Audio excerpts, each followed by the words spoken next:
I found a private playlist on my Spotify that I didn't create. The song title spelled out my address, and the last track was added 2 minutes ago. I don't really know where else to post this. I've been lurking on this sub for years, reading the stories about creepy neighbors or weird encounters in the woods, but I never, ever thought I'd actually have something to type out myself. I'm currently sitting on the edge of a bed at a Motel 6 off the I-5, and I haven't slept in about 24 hours. My hands are still shaking so bad that I keep hitting the wrong keys. I just need to get this down. I need a record of it.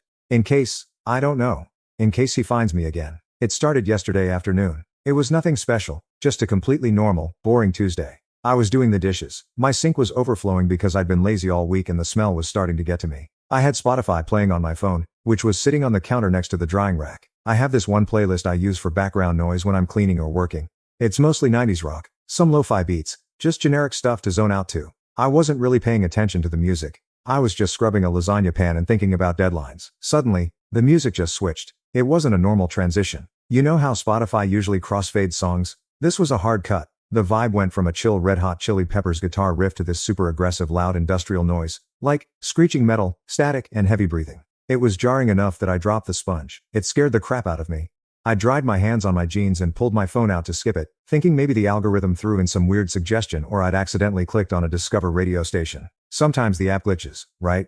But when I looked at the screen, it wasn't a radio station. It wasn't my cleaning playlist. It was a playlist I'd never seen before. The title was just a period. Like literally just a dot. I stood there for a second, confused, thinking maybe I butt dialed a new folder or something while the phone was in my pocket earlier. I clicked to view the track list to see what the hell this noise was. That's when my stomach just dropped. I can't explain the feeling. It wasn't just fear. It was this physical sensation, like ice water being injected into my veins. I read the song titles. They were arranged in a specific order. I See You, The XX, Love in the Sky, The Weekend, Kitchen, Kid Cudi, Right Now, Van Halen. For anyone wondering, the first was from the XX album I See You. The actual song he used was Say Something Loving. It's just gross. Safe to say in retrospect the message was clear from the start.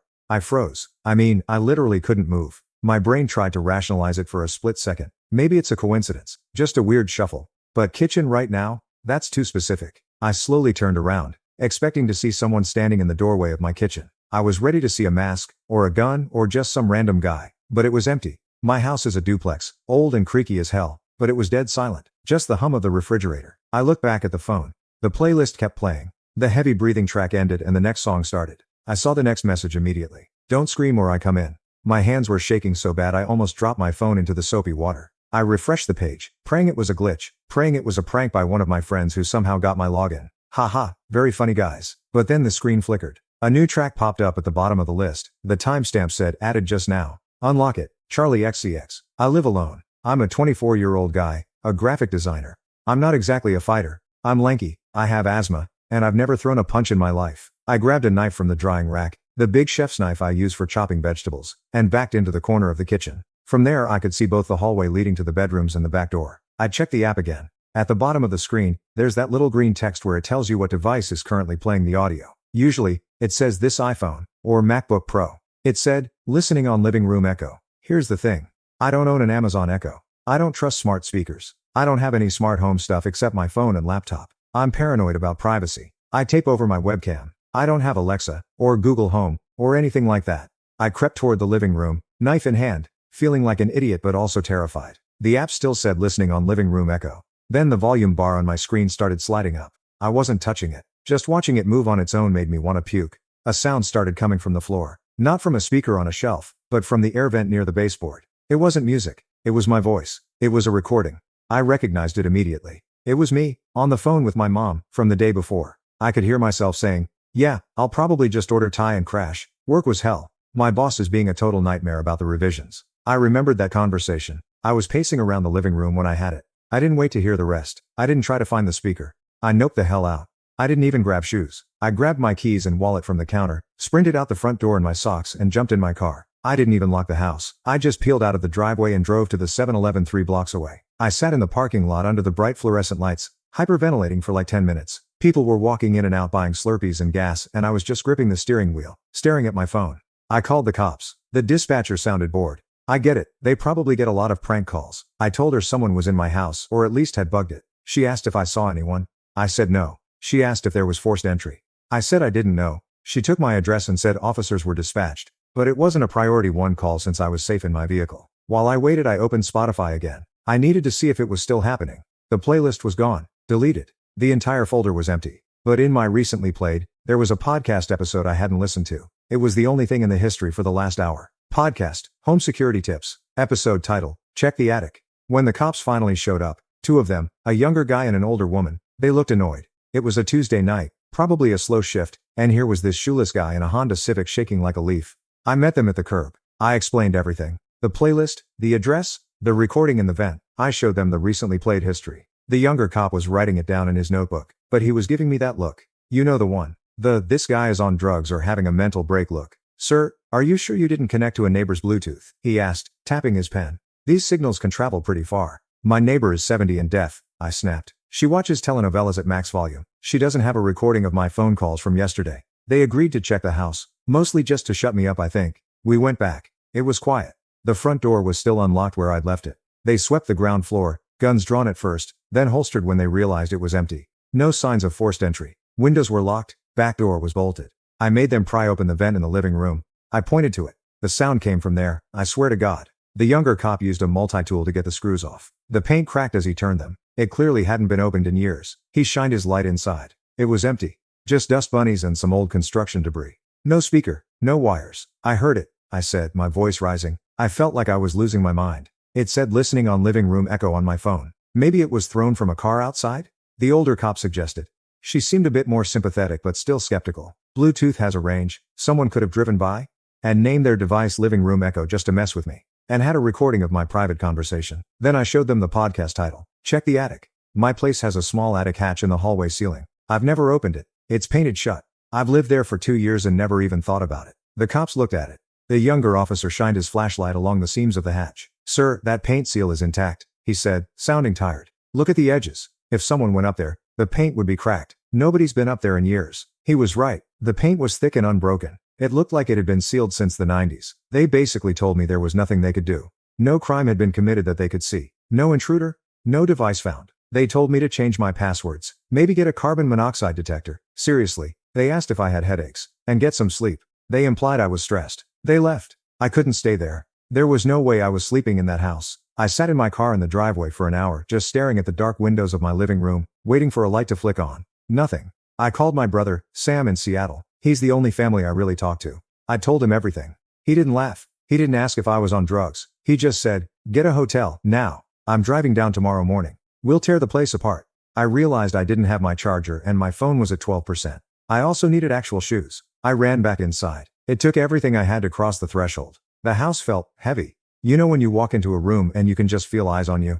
It felt like that. The silence was pressing against my ears. I ran to my bedroom for literally 30 seconds. I grabbed my charger from the wall and my sneakers. As I was zipping up my overnight bag, my phone buzzed in my hand. I looked down. Spotify supports multiple devices. Enter a name for this new device. I stared at the screen. A text box was open. Someone was typing into it remotely. I watched the letters appear one by one. U, N, D, E, R, Y, O, U, R, B, E, D. I didn't look. I didn't breathe. I didn't even think. I vaulted over my mattress, cleared the footboard and sprinted. As I hit the hallway, I heard it. A distinct physical sound from my bedroom behind me. Zip. The sound of a zipper. And then the heavy soft thump of someone rolling out from under the bed onto the floor. I didn't look back. I slammed the front door and ran to my car. I drove like a maniac to this motel. I pushed the heavy wooden dresser in front of the door. I sat up all night with the lights on, holding my knife. My brother got here this morning around 10 a.m. He brought a baseball bat and a crowbar. We went back to the house in broad daylight. We went straight to the bedroom.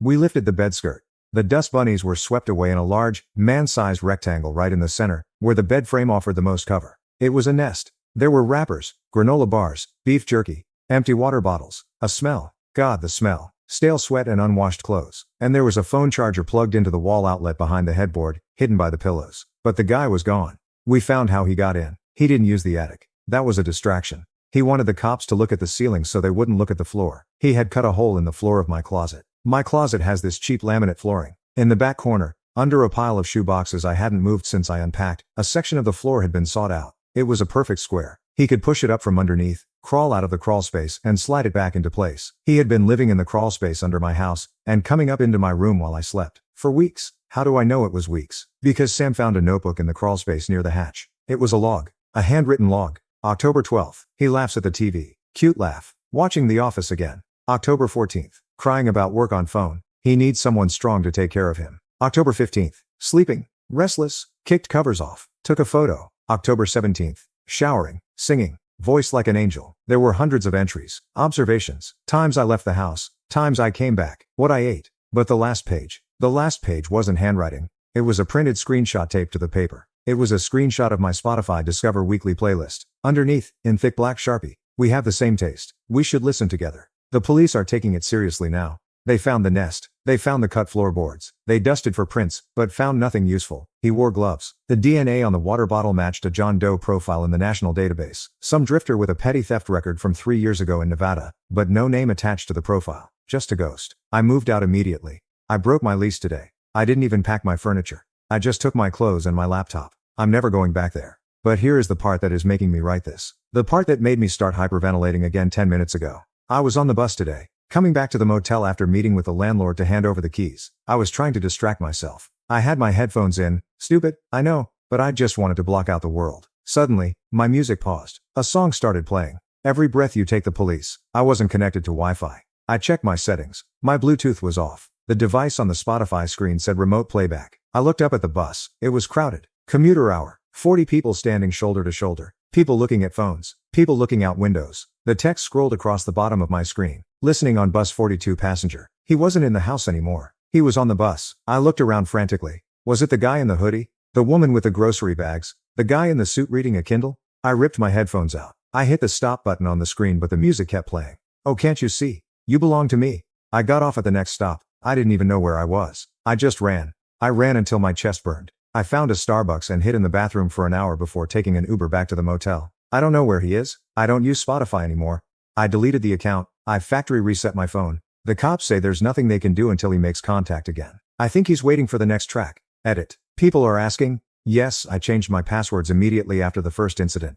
Yes, I logged out of all devices. He's still getting in. My brother thinks he might have cloned my SIM card or installed some kind of rootkit on my phone while he was in my room at night. I'm getting a burner phone tomorrow. I'm terrified to go to sleep. Every time I hear a floorboard creak in this motel, I think it's him coming up through the floor. Update. I'm writing this from my brother's house in Seattle. I'm okay. Physically, at least. I haven't slept more than 2 hours at a time since my last post, but it's over. He's in custody. A lot of you in the comments were telling me to ditch the phone, get a gun, or just disappear. I tried the disappearing act. It didn't work. After the incident on the bus, where the remote playback device was labeled bus 42 passenger, I didn't go back to the motel immediately. I knew he was close. If he was on the bus, he saw me get off. I ducked into that Starbucks and hid in the bathroom for an hour, literally just staring at the door handle, waiting for it to turn. I eventually took an Uber to a different hotel, a Holiday Inn Express 3 towns over. I paid cash. I didn't log into anything. I kept my phone off. But I couldn't stop thinking about the notebook Sam found in the crawl space. He needs someone strong to take care of him. This guy wasn't just a hacker. He was delusional. He thought we were in a relationship. And like any toxic relationship, the silence was probably making him angry. The next morning, yesterday, I turned my phone on. I had to. I needed to call Officer Diaz, the older cop who actually believed me, to tell her about the bus incident. As soon as the phone booted up, notifications flooded in. Missed calls from unknown. Texts from unknown numbers. But the one that made my blood run cold was a Spotify notification. Your playlist Us has been updated. I didn't open the app. I knew if I opened it he'd see I was online. I called Diaz. I told her he was following me. I told her about the bus. We need him to make a mistake, she said. She sounded frustrated. Right now we have trespassing and stalking, but we can't find him. He's a ghost. Unless he comes to you, we're chasing shadows. That gave me an idea, a stupid, dangerous idea. But I was so tired of running. I was tired of checking under beds and looking over my shoulder. I called my brother, Sam. I told him the plan. He hated it. He yelled at me for 20 minutes, telling me I wasn't Batman and I was going to get stabbed. But eventually, he agreed, mostly because he knew I was going to do it anyway and he wanted to be there to make sure I didn't die. I drove to a public library. I logged into Spotify on one of their desktops. I saw the playlist he made. Us. It was hours long. Love songs mixed with really dark, possessive stuff. Every Breath You Take, Possession by Sarah McLachlan, Run for Your Life by the Beatles. I created a new playlist. I titled it One Last Song. I added 4 tracks. Meet Me the 1975. At the Diff, Park the Retards, Midnight Coldplay. I waited. I sat there in that library, refreshing the page every 10 seconds, sweating through my shirt. The librarian actually came over and asked if I was okay because I looked so pale. 5 minutes later, the playlist updated. He added a track. I'll Be There, the Jackson 5. I felt sick, but the trap was set. I picked a park that was open, well lit, but had a lot of trees. Washington Park. It's huge. I knew he'd be watching. I called Diaz. She wasn't happy about me setting up a sting operation without clearing it, but she organized a plainclothes unit. She said they couldn't cover the whole park, so I had to be specific about the spot. I told her the bench near the rose garden. Midnight came. I sat on the bench. I was wearing a hoodie, hands in my pockets. I didn't have a weapon. Diaz told me explicitly not to carry one because if the cops rushed in, they didn't want to see a gun in my hand. I had my phone out. Spotify was open. 11:58 p.m. The park was dead silent. Just the wind in the trees and the distant sound of traffic. Every shadow looked like a person. Every rustle of leaves sounded like a zipper. That same zipper sound I heard in my bedroom. 11:59 p.m. My phone screen dimmed. I tapped it to keep it awake. Then the connect to a device menu popped up on its own. Available devices. This phone? Rose Garden speaker. He was here. He had a Bluetooth speaker. He was close enough to pair. I hit play on the playlist. I played I'll Be There. The music didn't come from my phone. It blasted from the bushes about 30 feet to my left. He wanted a soundtrack for our meeting. As soon as the music started, a figure stood up from the darkness behind the rose bushes. He was tall, wearing a dark coat and a beanie. He didn't run at me. He walked, slowly, like he was walking down the aisle. He was holding something in his hand. It wasn't a weapon. It was a phone. He got about 10 feet away. I could see his face under the street lamp. It was the guy I'd seen on the bus. The guy in the suit reading the Kindle. He wasn't a drifter. He looked normal, boring. He looked like an accountant. You have such good taste, he said. His voice was soft, raspy. I knew you'd come. I didn't say anything. I just sat there, frozen, praying Diaz was where she said she was. He took another step. Why did you run? We were doing so well. The house was cozy. Don't come any closer. My voice cracked. He smiled. It was the creepiest thing I've ever seen.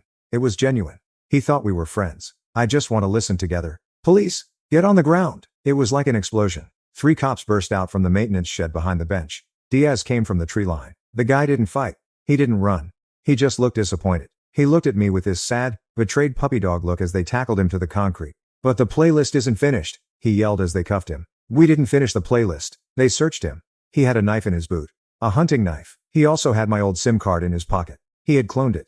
He'd swapped mine out at some point. Maybe when I was sleeping. Or maybe he intercepted a package months ago. That's how he was bypassing the 2FA. He was getting the codes sent to his device. His name isn't John Doe. It's Arthur. I won't give his last name because of legal stuff, but it turns out he's an IT consultant who works for a mid-sized firm in the city. He's not homeless. He has a condo downtown. But he prefers to live in people's houses. Diaz told me later that they found photos on his laptop. Not just of me, of 3 other guys before me. He moves in with them. He lives in their attics, their crawl spaces, their spare rooms. He learns their schedule. He curates their lives. With the other guys, he got bored eventually. He'd leave a breakup playlist and vanish. But with me, he said I was special. He said I listened better than the others. I'm staying with Sam for a while. I'm not going back to Portland. I deleted Spotify. I can't use it. Every time I see that green logo I hear the zipper. But the worst part? When they booked him, they let him make one phone call. He didn't call a lawyer. He called my old number, the one he knew I still had on the burner phone. I didn't answer, obviously. But he left a voicemail. It wasn't him speaking. He just hummed the melody to Every Breath You Take. So yeah, he's in jail. I'm safe. But I'm buying a lot of locks, and I'm strictly listening to vinyl from now on. Has anyone else had technology used against them like this? Share your story in the comments. Thanks for watching. If you got this far, leave a comment, like if you liked it, and follow for more.